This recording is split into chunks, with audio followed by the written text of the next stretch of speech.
Mysore series part 2 ഇറങ്ങിയവിടെ order അടിച്ച് അതിന്റെ സന്തോഷത്തിൽ തുള്ളിച്ചാടിയൊക്കെ ഇറങ്ങുന്നത്. എത്ര നേരം ഉണ്ടാവുന്നാവും. അങ്ങനെ അയാളെയും കൊണ്ടുപോയിട്ട് അടുത്ത ഓർഡർ ഒന്നും ഇല്ലാന്ന് പറയാൻ വന്നപ്പോഴത്തേനും അടുത്ത ഓർഡർ കിട്ടിയവിടെ പൊട്ടൻ ലോട്ടറി അടിച്ച വേണ്ടി ഞാനങ്ങ് വണ്ടി നോക്കിയപ്പോൾ ഒരു പാർസൽ പറഞ്ഞു. നേരെ അതങ്ങ് എടുത്ത് ഭരത്തിന്റെ കടയിൽ കൊടുക്കണമെന്ന് അങ്ങേര് പറഞ്ഞു.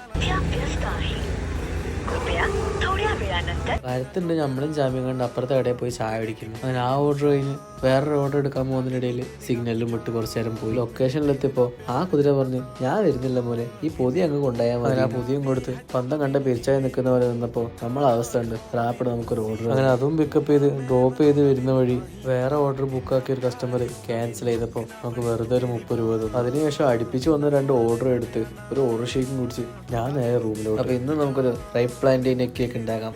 അതായത് കായപ്പോള 2 നേന്ത്രപ്പഴം എടുത്ത് ചെറുതായി കട്ട് ചെയ്ത് ചൂടായ ചട്ടിയിലോട്ട് കുറച്ച് നെയ്യ് ഒഴിച്ച് പഴം നന്നായി നെയ്യിൽ വാട്ടിയെടുക്കുക. മിക്സിയുടെ ജാറിലോട്ട് ഇച്ചിരി പാലും ഒരു കോഴിമുട്ടയും ഒരു ഏലക്ക എടുത്ത് നന്നായി മിക്സ് ചെയ്യുക. ഈ മിക്സ് ചെയ്ത മിശ്രിതം ഒന്നാലും അമ്മണി ചേച്ചിന്റെ പശുവിന്റെ പാത്രത്തിൽ കൂട്ടേണ്ടി വരുന്നു. ഞാൻ അറിഞ്ഞില്ല, പാല് കൂടി ഫ്ലോപ്പായി. ഇപ്പൊ ഞാൻ കാണിച്ചിരുന്ന കായപ്പോളയുടെ റെസിപ്പി ആരും വീട്ടിൽ അനുകരിക്കരുത്, കാരണം പോരാളി എടുത്തിട്ട് അലക്കും.